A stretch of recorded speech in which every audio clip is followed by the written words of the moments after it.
L'évangile de Luc, au chapitre 7. Luc 7, et nous allons lire du verset 36 à 50.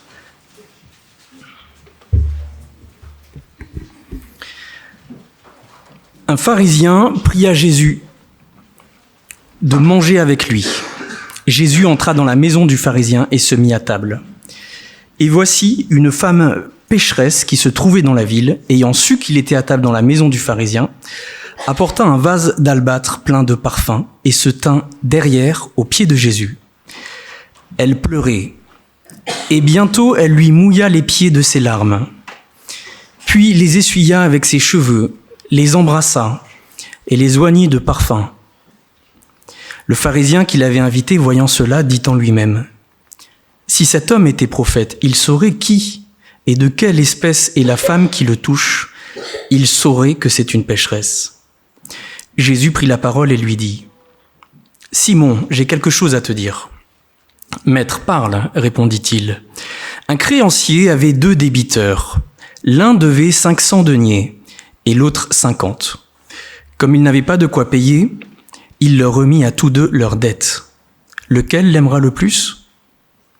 Simon répondit : celui, je pense, auquel il a le plus remis. Jésus lui dit : tu as bien jugé. Puis, se tournant vers la femme, il dit à Simon : vois-tu cette femme ? Je suis entré dans ta maison et tu ne m'as pas donné d'eau pour laver mes pieds. Mais elle les a mouillés de ses larmes et les a essuyés avec ses cheveux.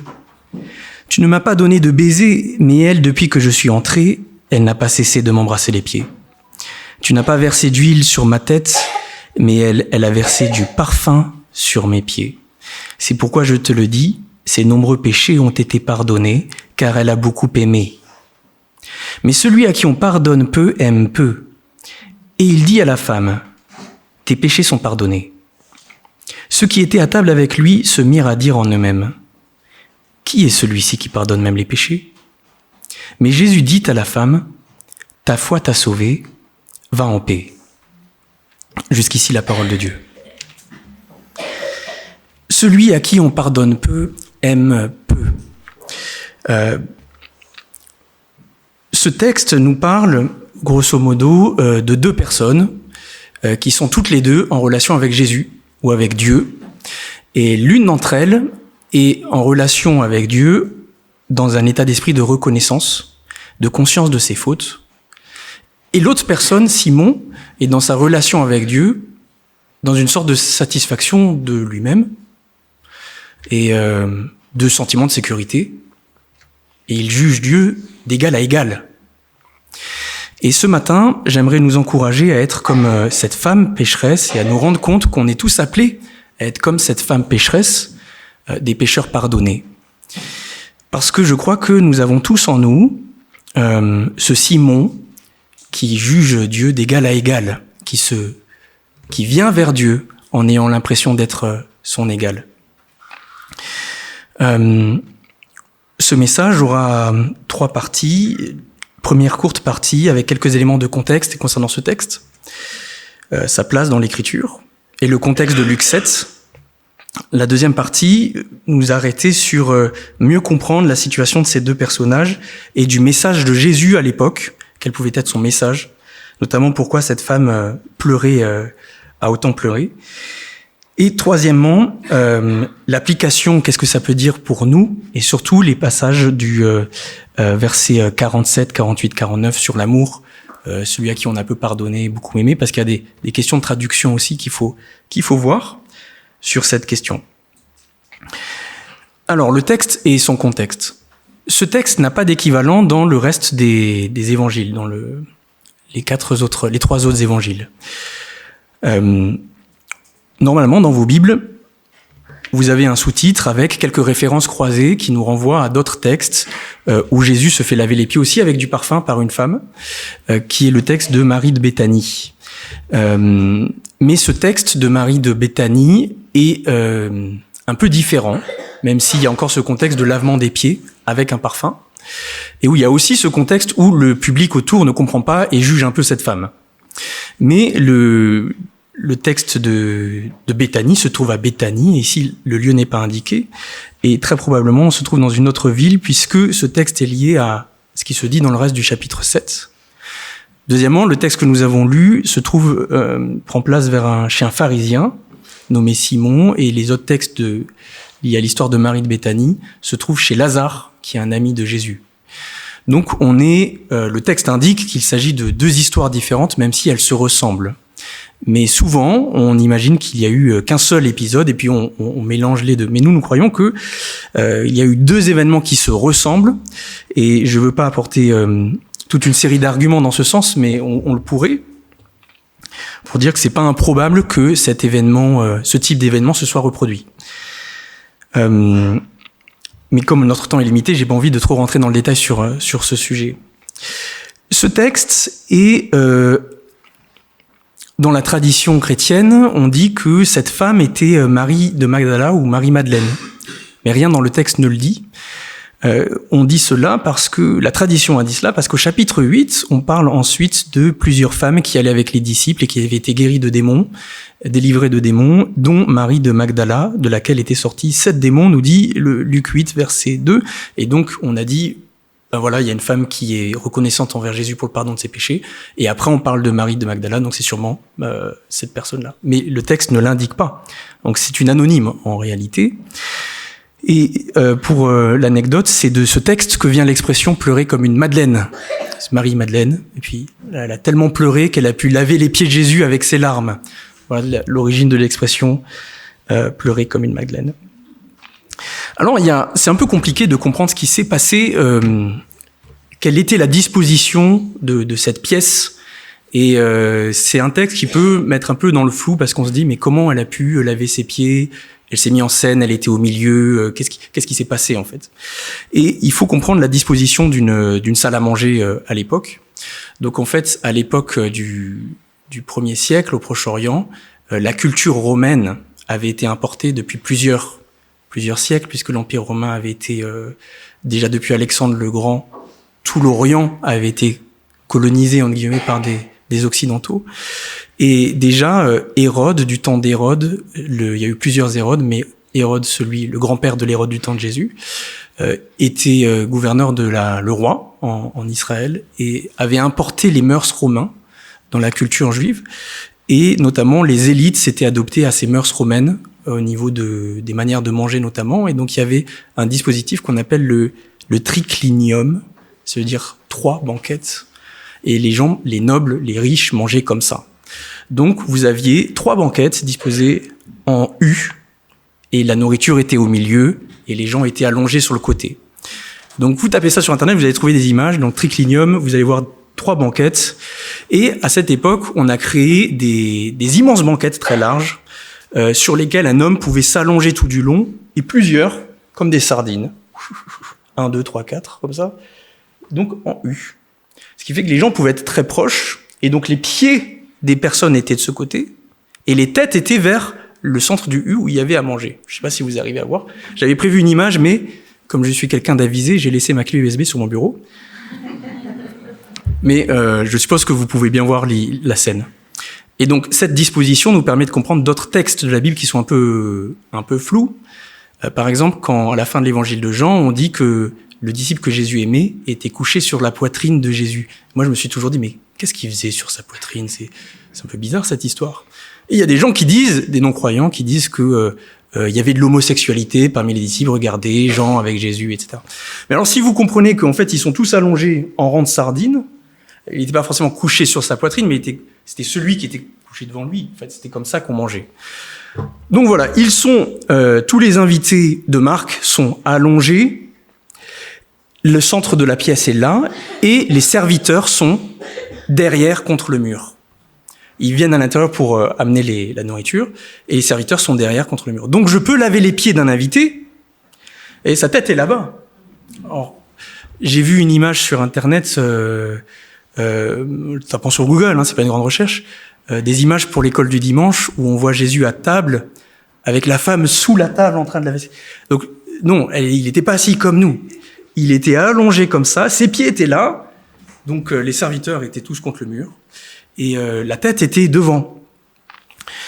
Et sûrement, il y avait d'autres invités en face. Donc la femme ne s'est pas mise en scène pour se montrer au milieu. J'arrive avec mon grand vase, je me mets en scène. Non, c'était discret.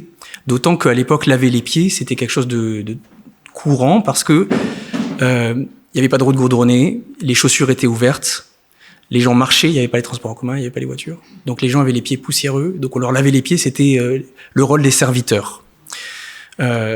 Donc elle est venue comme un simple serviteur derrière pour laver les pieds. Et ce qu'elle fait se passe en périphérie de la scène. Donc tout le monde n'est pas en train de la voir. Peut-être que Simon est en face de Jésus, et comme il est en face, il voit Jésus et la femme derrière. Mais Jésus, c'est possible qu'il ne la calcule pas, il est en train de regarder les autres invités, et peut-être qu'il se passe autre chose, peut-être qu'il est en train de parler, de prêcher, peut-être, nous ne savons pas. Donc voilà, ça c'est le contexte pour comprendre un peu la situation, pour comprendre qu'il n'y a pas eu forcément quelque chose de bizarre ou de tendancieux dans le geste de cette femme. Deuxièmement, le contexte de Luc 7. Dans Luc 7, Jésus a donné un enseignement aux pharisiens, une remise en question forte contre les pharisiens, en disant « Vous avez critiqué Jean, et maintenant vous critiquez le Fils de l'homme. » Ils ont critiqué Jean en disant « Jean est venu et il a un démon, et le Fils de l'homme est venu, ils ont dit c'est un mangeur et un buveur. » Parce que Jean était séparé du reste de la population, comme un peu un prophète qui vit dans le désert, qui mange de sauterelles. Et Jésus, au contraire, était proche des gens. Donc il était avec des publicains, avec des gens de mauvaise vie, il accueillait tout le monde, et les pharisiens n'étaient pas contents. Ils n'étaient jamais contents. Ils ont critiqué et Jean et Jésus. Et Jésus est en train de dire, mais vous avez rendu nul le plan de Dieu pour vous en refusant le baptême de Jean, parce que dans le chapitre 7, Jésus dit que tout le monde s'est fait baptiser par Jean, sauf les pharisiens. Donc on est dans un texte où Jésus va faire réfléchir les pharisiens sur leur attitude de cœur. Nous allons revenir sur ça après pour nous poser des questions sur nous-mêmes. Les pharisiens n'étaient pas contents, ils voient le prophète Jean, ils sont mécontents, ils voient le fils de David, ils sont mécontents. Et là, vous avez un pharisien qui, juste après, invite Jésus. Peut-être qu'il a été touché par ce que Jésus a dit contre les pharisiens. Et il dit, tiens, ben voilà quelqu'un qui parle de Dieu, je vais l'inviter chez moi. Il invite Jésus. Et il se dit, cet homme vient de Dieu, il est prophète. Et là, il ne dit rien, il écoute. Mais il a encore trouvé un détail à reprocher. Il dit, il vient de Dieu, mais là, il y a ça, c'est un peu bizarre, non ? Donc voilà, grosso modo, le contexte de Luc 7. Maintenant, je voudrais passer à notre réflexion sur comprendre ce texte et ce qui se passe dans le cœur de ces personnes, et d'abord sur cette femme. Ce que le texte nous dit de cette femme, c'est qu'elle est pécheresse. Alors, il y a des versions comme la Semeur qui disent « femme de mauvaise vie » ou « avec une vie dissolue ». Le texte nous dit qu'elle est pécheresse. Et Simon lui-même, après, nous dit qu'elle est pécheresse. Et à cette époque, quand on dit d'une femme qu'elle est pécheresse, ça ne veut pas dire 1000 choses. Un homme pouvait être pécheur de 1000 façons. Il pouvait être un criminel, un assassin, quelqu'un qui a une vie dissolue, quelqu'un qui arnaque les gens, Mais les femmes n'avaient pas autant de liberté et d'autorité dans la société. Donc quand une femme est pécheresse dans la Bible, ça concerne sa sexualité. Et elle était pécheresse, mais on comprend qu'elle n'avait pas péché qu'une fois. C'était son mode de vie, puisque Simon la reconnaît et donc elle a une réputation. Et le texte nous laisse dire que elle n'était pas de cette ville. Alors en français, ça transparaît pas forcément, mais le texte nous dit que au moment où Jésus vient, elle était dans la ville, comme si elle était un peu, elle était en ville, quoi. Donc voilà une femme que l'on connaît pour sa sexualité dissolue. Donc je vous laisse imaginer Après la réputation, ça va très vite, mais je vous laisse imaginer ce qu'il en est de son mode de vie si elle est réputée pour cela. Et c'est important pour nous de comprendre cela. Le mot péché, le péché a une dimension spirituelle, donc ça concerne ce que l'on fait. Il y a une dimension aussi sociale. On peut avoir une étiquette sur le front. Dans notre société aussi. Peut-être plus sur ces questions-là, mais elle, c'est le cas. Elle est connue pour cela. Et toute sa vie, on saura, elle, on a entendu des histoires, on sait. Voilà. Elle est comme ça. Et Simon dit, quel genre de femme elle est. Le péché a une dimension de notre mode de vie, une dimension sociale, et il y a aussi une dimension spirituelle dans notre âme. Celui qui pêche et qui va loin dans le péché est marqué dans son âme. Et il sait qu'il est pécheur. Et même dans notre société sécularisée, on a des témoignages de gens, et notamment de femmes, qui se sentent souillés et qui cherchent un moyen. Et il y a des témoignages de gens dans les sectes, de gourous qui profitent de ce sentiment pour dire « Ah oui, tu te sens… » Il y a beaucoup d'histoires comme ça. Tu te sens souillé, la personne confie ce qu'elle ressent dans son âme, et ça veut dire, oui, il y a une solution pour ça. Il faut que tu couches avec moi. Voilà ce que disent certains gourous dans les sectes, ce qui sortent après dans des enquêtes. Donc c'est un sentiment universel qui est lié au péché. Une personne qui va loin dans le péché est marquée dans son âme et le ressent. Il y a le témoignage de son âme. Et cette femme était marquée dans son âme, elle savait qu'elle était pécheresse, et la société savait. Elle en était là. Et pour nous aussi chrétiens, une fois qu'on est pardonné, ce sentiment peut rester. Et je vais vous donner un témoignage d'une sœur. Quand j'étais étudiant, je faisais l'évangélisation sur les campus avec les foyers évangéliques universitaires. On avait une jeune sœur qui s'est convertie, elle n'avait que 19 ans. Et elle avait les cheveux décolorés, des piercings partout, sur la langue, sur les oreilles, partout où elle pouvait en mettre un, elle en avait mis un. Et elle n'était pas de famille chrétienne, elle n'avait pas une éducation chrétienne, elle avait une vie dissolue. Et elle n'avait que 19 ans. Et j'accompagnais cette sœur avec un groupe, j'étais pas tout seul, hein, c'est organisé, quoi. Et un jour, elle a dit, mais ma vie est fichue. Elle avait 19 ans. Qui va vouloir de moi avec mon passé ? Qui va vouloir de moi avec mon passé ? On sait que le péché n'attend pas les cheveux blancs, hein. On peut commencer très tôt et on peut faire beaucoup, on a beaucoup de temps dans une semaine, dans une année. On peut faire beaucoup de choses très vite et cette conscience-là marque l'âme humaine. Pour moi, c'est foutu. Qui va vouloir de moi maintenant ? Peut-être, voilà ce que se disait cette femme. Pour moi, c'est foutu.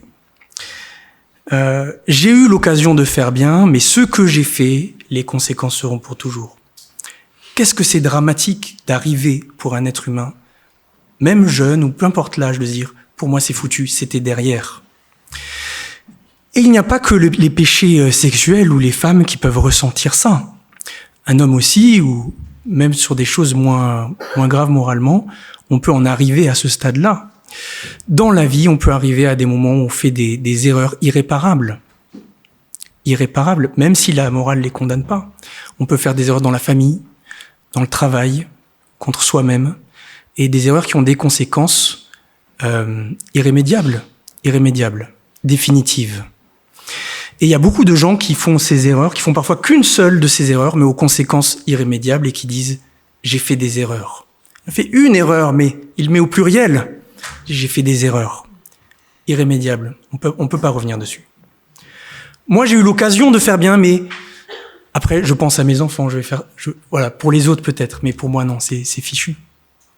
Cette femme était dans cette situation, et c'est pour ça qu'elle a pleuré, parce que elle a compris que même si aux yeux des hommes c'était fichu, pour Dieu c'était pas le cas, parce que Dieu pardonne son péché. Et on voit qu'il y a une progression dans son action. Elle est peut-être pas venue, mais on sait pas, hein, le texte ne précise pas, mais elle est peut-être pas venue en disant « je vais venir avec mon vase, je vais faire ci, je vais pleurer, je vais laver les pieds ». Non, elle est peut-être juste venue avec le vase, et après on voit que d'abord elle pleure. Par accident, peut-être, elle mouille les pieds de Jésus. Alors ça, je J'ai du mal à comprendre comment... parce que quand on pleure, ça part pas comme ça, vous êtes d'accord avec moi, hein. Ça, comment elle a pu... Bon, voilà. Elle a pleuré comme une madeleine, quoi. Mais donc, elle pleure, elle lave les pieds de Jésus, elle les essuie avec ses cheveux, elle met le parfum. Enfin, le texte présente comme s'il y avait une progression qui n'était pas, peut-être pas préméditée, quoi.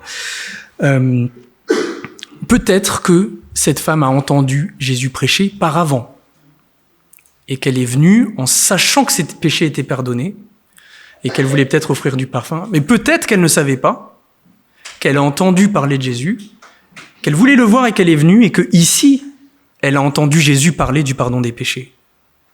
Et on ne comprend pas bien comment elle sait qu'elle est pardonnée de ses péchés vu que Jésus n'est pas encore mort et ressuscité, il n'est pas encore mort pour les péchés. On n'a pas commencé à prêcher le pardon des péchés. Les apôtres n'ont pas commencé à prêcher. On est avant la crucifixion. Et donc très probablement, enfin c'est ce que la Bible nous montre, c'est que Jésus, Marc 1, nous montre que Jésus prêchait déjà la repentance et le pardon des péchés en fait. Et donc très probablement Jésus, dans cette pièce, était en train d'expliquer le plan de Dieu et le pardon des péchés à ces pharisiens qui, eux, voyaient surtout la pureté, la justice, se séparer des pécheurs. Voilà ce que les pharisiens voyaient. Sois juste pour Dieu, sépare-toi des impurs, quoi. Et là, il y a une femme impure qui arrive, le prophète, il a rien compris. Et non, mais le prophète, justement, il parle le prophète, le Seigneur, parle des pardons des péchés. Et je voudrais vous lire avec vous quelques textes que peut-être Jésus a prêché ou avait expliqué pour expliquer qui est le Dieu de la Bible. C'est celui qui veut faire grâce. Et la semaine dernière, j'ai écouté le message de... La semaine dernière, on a parlé de la chesed dans le texte de Ruth. Et ce mot chesed veut dire bonté, miséricorde, compassion. Et il apparaît dans tout l'Ancien Testament.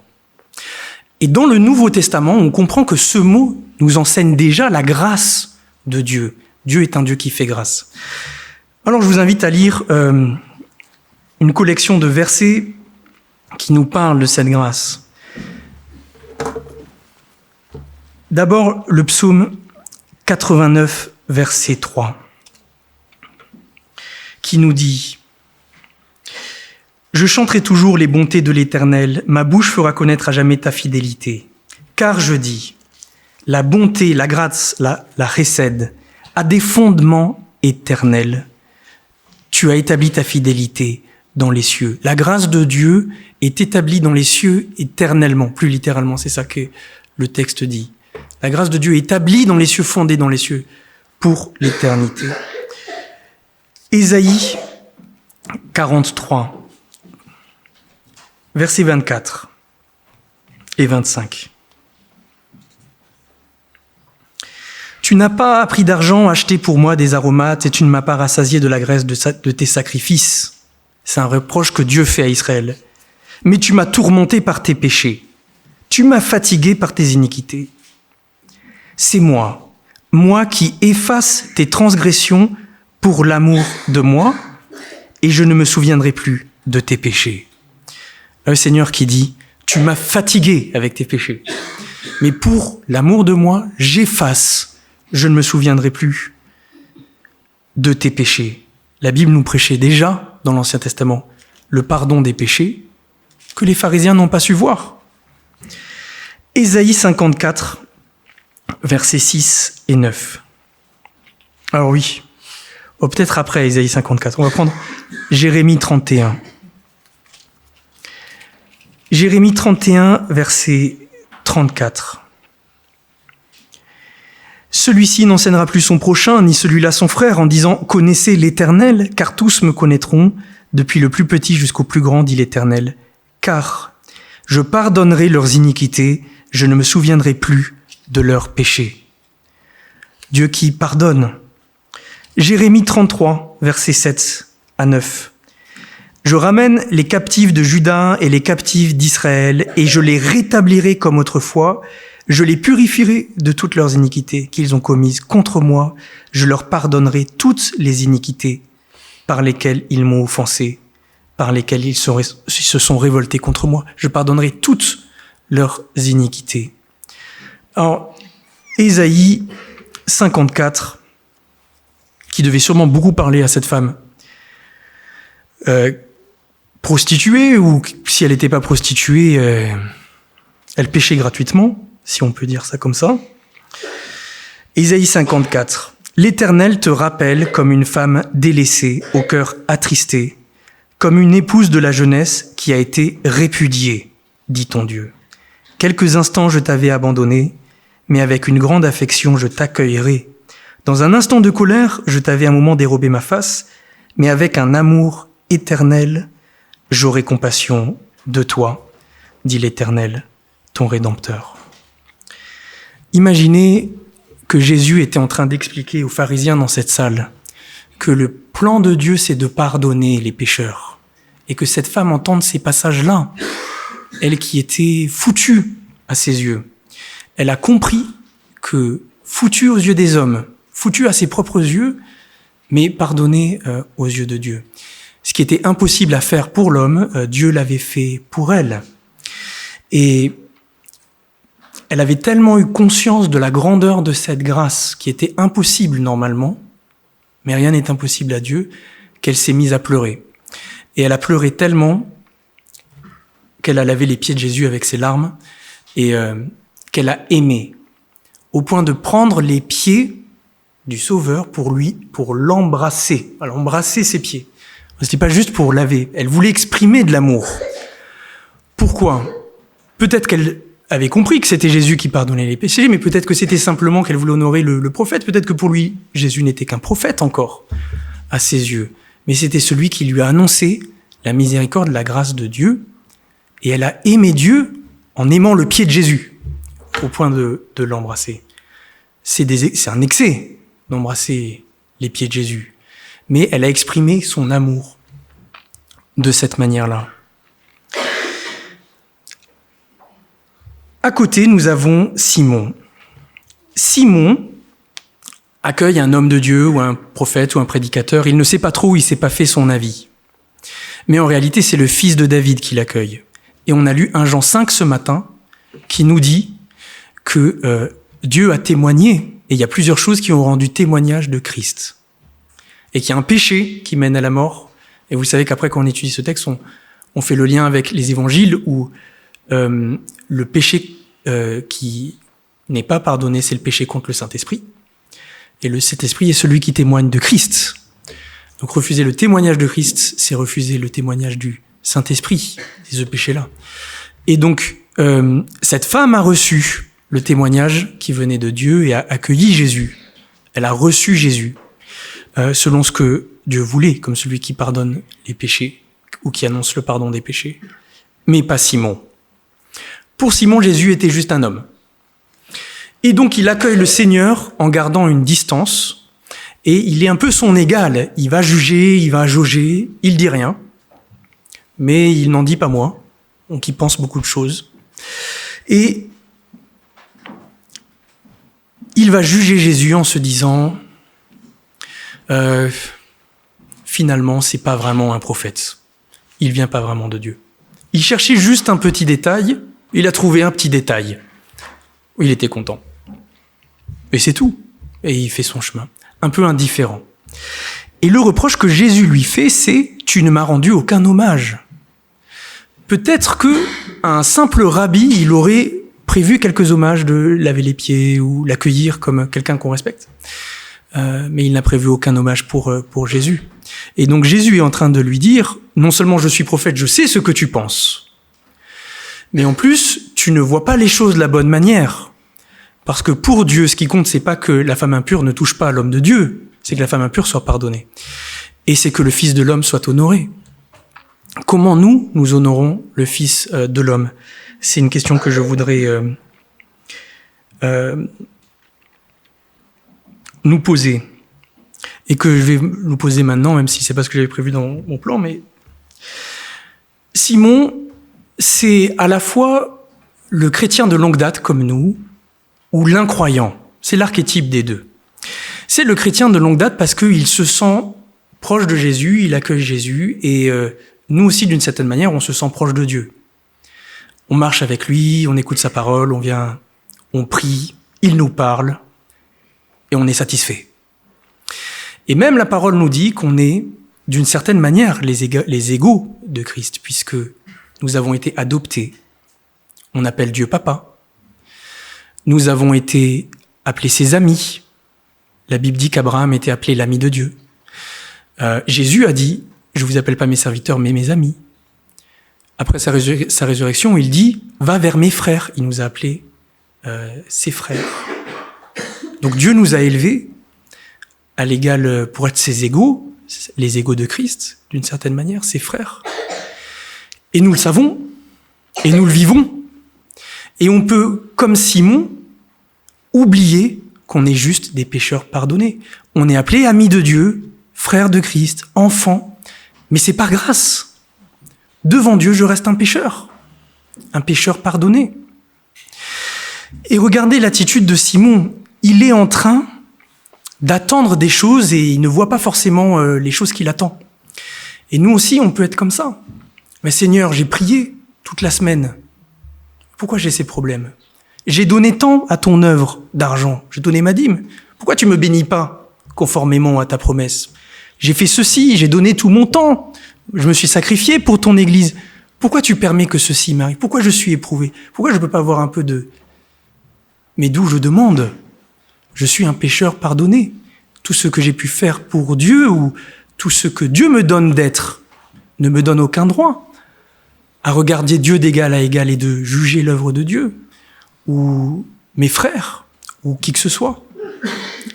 Et souvent, nous sommes avec ce mécontentement comme Simon, habitués à la présence de Dieu, habitués à être des enfants de Dieu, et on ne se rend pas compte qu'on n'a pas la bonne position. On devrait être des pécheurs pardonnés. Mais Simon est aussi l'archétype du non-croyant, puisqu'il ne croit pas que Christ est le Fils de Dieu. Il ne croit pas qu'il est même prophète, finalement. Et il y a souvent dans nos églises des personnes qui viennent, et peut-être qu'il y a des gens ici de passage ou qui écouteront ce message qui sont là par hasard ou parce qu'on va voir tati tata après le culte et donc j'accompagne madame ou j'accompagne mon mari ou enfin peu importe. Et les incroyants aussi ont cette attitude de Simon, les non-croyants, ceux qui ne croient pas en Dieu. Parce que Simon finalement a un sens critique très développé, comme les pharisiens. Ils voient Jean-Baptiste qui appelle les gens à se repentir de leurs péchés et ils disent « mais regardez, finalement, d'accord, il a les allures d'un prophète, il est en peau de bête, il mange des sauterelles, il appelle les gens à la repentance. Mais attendons de voir, un peu sceptique, un peu dubitatif. Après, ils voient Jésus, le Fils de l'homme, et ils se disent « d'accord, il parle bien, il connaît la Bible, il fait des miracles, il guérit des gens, mais attendons de voir, un peu sceptique, sens critique développé. » En France, les non-croyants ont un sens critique très développé. Si Dieu existe, pourquoi les guerres? Attendons de voir. Peu de manière de juger Dieu. Je veux bien que Dieu existe, mais pourquoi j'ai vécu ça? Sens critique très... Mais en fait, qui permet juste de botter en touche. En fait, je veux pas... je juge Dieu. Simon était pareil, sur ses hauteurs. Il était chez lui, il accueille Jésus chez lui, il est chez lui, il se garde son droit à avoir un sens critique. Et Jésus lui dit, mais c'est pas le bon sens critique que tu as. Jésus t'a visité et tu l'as pas reconnu. C'est ce que 1 Jean 5 nous dit aussi. Il y a des témoignages en faveur de Jésus qui nous disent qu'ils viennent de Dieu. Et il n'est pas forcément reçu. 3 choses rendent témoignage. Je vous renvoie à 1 Jean 5. Ce n'était pas prévu. Ça a été guidé comme ça. C'est le Seigneur qui a guidé ça correspond très bien. Et donc la question, c'est pas de savoir si on peut avoir du sens critique envers Dieu et pas tout croire bêtement. Évidemment qu'on ne doit pas tout croire bêtement. Mais la question, c'est est-ce que le sens critique est tout le temps approprié? Je vous donne un exemple. Je m'étale un peu, pour convertir peut-être, ou convaincre peut-être quelqu'un qui est sceptique envers Dieu. Vous êtes dans un jour d'obsèques. Toute personne qui décède n'est pas pure de tout reproche. Mais c'est pas le jour des obsèques d'une personne qu'on va faire la liste de tous les reproches qu'on a à faire. Vous êtes d'accord avec moi? C'est indécent. On ne le fait pas. Le sens critique, c'est bien, mais toute proportion gardée. Il y a une place pour le sens critique et il n'est pas adapté en toutes circonstances. Des fois, il y a des gens qui vivent des drames et qui ont participé à créer ces drames. Et le moment où ils vivent ces drames, on va pas dire « Tu l'as bien mérité, non? Tu crois pas ?» Oh. Non, peut-être qu'il faut être plutôt dans la consolation. Là, le sens critique, il est peut-être pas approprié. Et c'est la même chose avec le Seigneur. Sens critique, oui, mais avec le Seigneur, le sens critique ne nous sert à rien. Ce n'est pas ça qu'on est censé avoir devant Dieu. Devant Dieu, on est censé être une créature qui découvre son Créateur, qui reconnaît son Créateur, qui se laisse interpeller par le Créateur. Ne soyons pas un Simon, que nous soyons non-croyants. Acceptons de découvrir un peu de Dieu, de nous laisser interpeller. Et si nous sommes croyants, n'oublions pas que nous ne sommes pas purs en nous-mêmes. Nous sommes des pécheurs pardonnés. La Bible nous dit, l'Ancien Testament nous dit que nous sommes tous pécheurs. Et ça aussi, peut-être que Jésus en a parlé aux pharisiens. Mais on ne va pas lire ces textes-là. Rappelons simplement que dans Romains 7, il nous est dit au verset 18 que j'ai la volonté de faire le bien, mais pas le pouvoir de faire le bien. Je trouve en moi cette loi. Quand je veux faire le bien, le mal est attaché à moi. Je me présente devant vous, frères et sœurs, comme un pécheur pardonné. Je prêche la parole devant vous, mais j'ai conscience d'être pardonné. Et j'ai pas péché autant que cette femme pécheresse. Et peut-être que si vous pouviez voir toute ma vie, vous direz « Oh, c'est 3 fois rien ». Et Simon se disait que dans sa vie, il y avait 3 fois rien. Et Jésus le sait, il a peu de choses à se faire pardonner. Mais il est aussi débiteur de Dieu, finalement. Oui, il a peu de choses à se faire pardonner, mais il est le débiteur de Dieu. C'est juste qu'il ne le voit pas. Tandis que la femme qui a une dette énorme, elle ne voit que sa dette. Et quand on lui remet sa dette, elle pleure. Et moi, est-ce que je pleure quand on me dit qu'on m'a remis ma dette? Non. Je veux pas vous surprendre, mais je pleure pas quand on me dit que je suis pardonné de mes péchés. Et peut-être qu'il est là le problème, notre problème est le problème de Simon.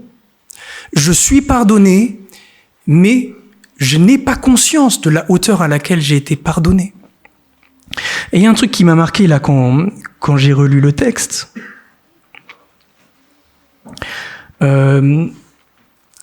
Sur Simon.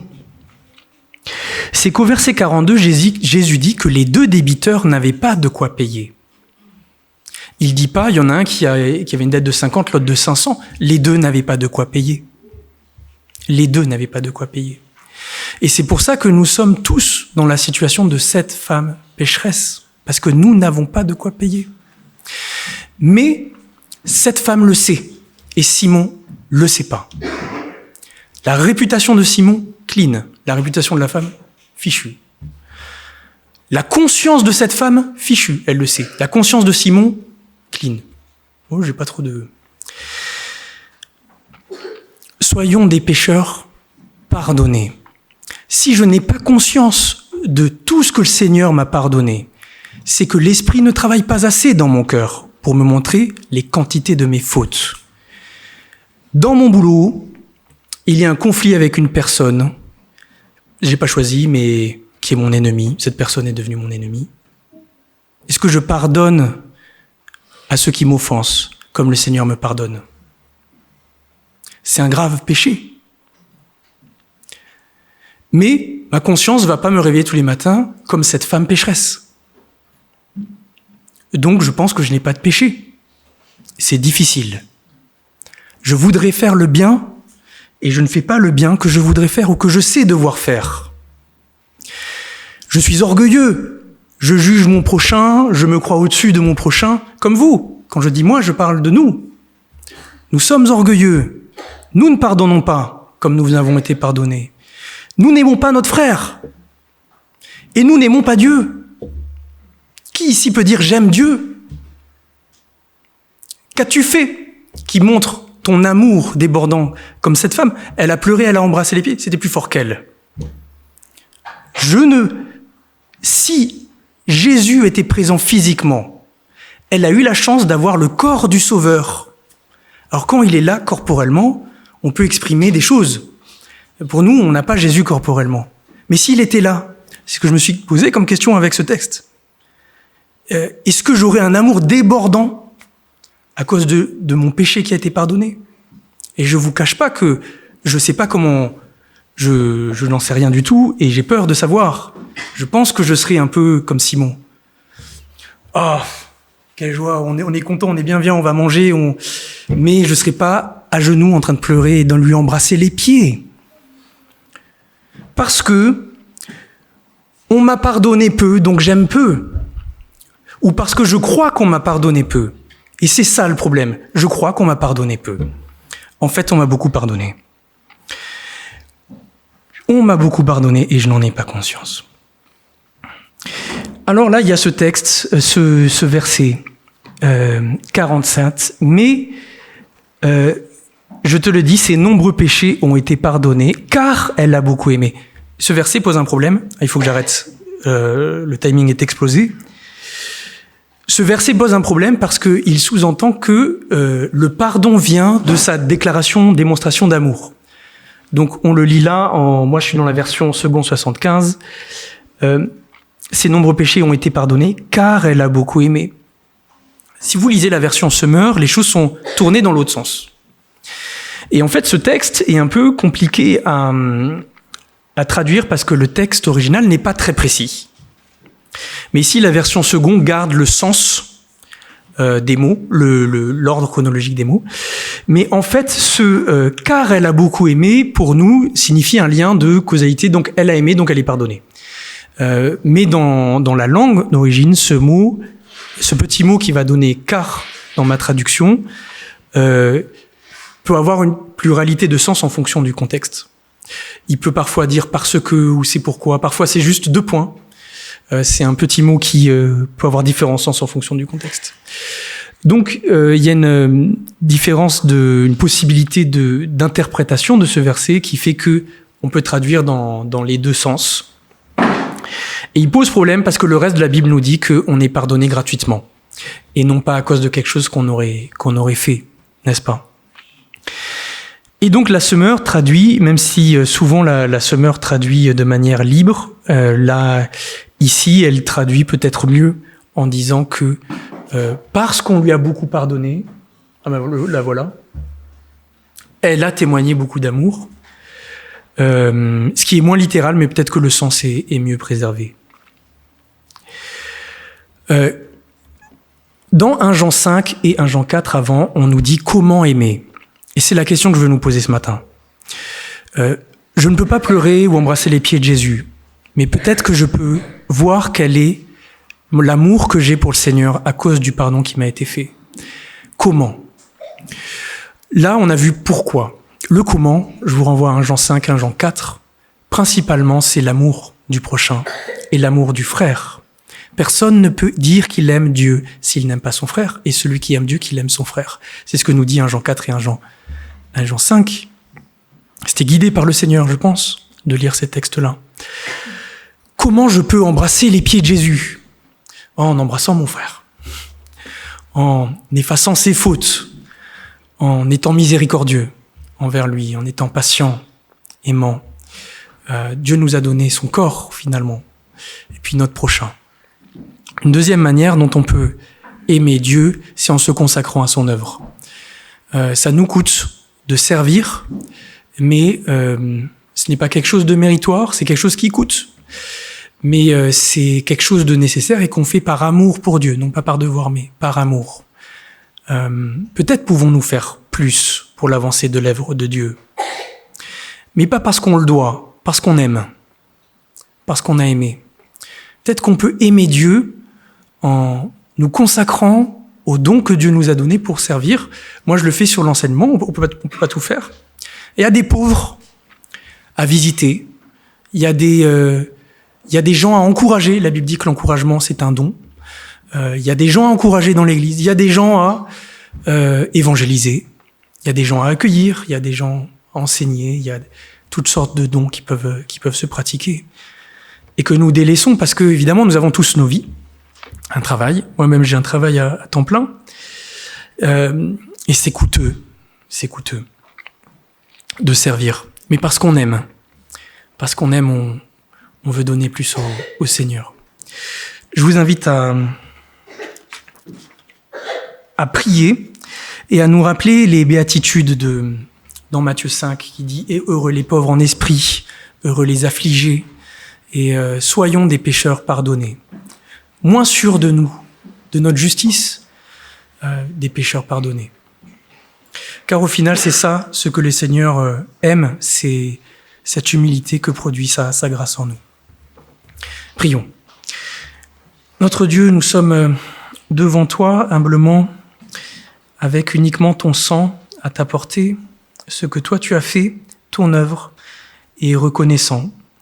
Reconnaissant parce que tu as pardonné toutes nos fautes, notre tiédeur aussi, notre manque de compassion, notre manque de pardon, notre orgueil. Et Seigneur, apprends-nous à être des enfants humbles, humiliés par nos fautes, mais convaincus par ton esprit du pardon complet que nous avons reçu, et aimant. Permets-nous, Seigneur, d'avoir un amour bouillant pour toi, en raison de ton pardon. Permets-nous d'être plus conscients de nos fautes pour que nous puissions plus t'aimer et plus reconnaître la grâce qui nous est faite. Nous confessons que nous sommes souvent tièdes et nous confessons que nous sommes des Simons. Seigneur, ôte ce caractère de nos cœurs. Seigneur, car nous voulons te ressembler. Et Seigneur, pardonne notre orgueil, notre suffisance. Louange et gloire à ton nom, car toi seul seras glorifié au dernier jour, et notre justice sera révélée, notre vie sera révélée, car elle est cachée en toi, jusqu'à ce jour où tu seras vu par tous. Merci Seigneur pour cette grâce infinie que tu as fait, du pardon des péchés. Permets-nous de répandre cette bonne nouvelle autour de nous, dans le monde. Louange et gloire à ton nom, Seigneur Jésus-Christ, Fils de Dieu, Fils de David, le Prince de la paix, le bon berger, celui qui pardonne et efface nos fautes, par son sang, notre Rédempteur, l'auteur et le consommateur de notre foi. Louange et gloire à ton nom. Amen.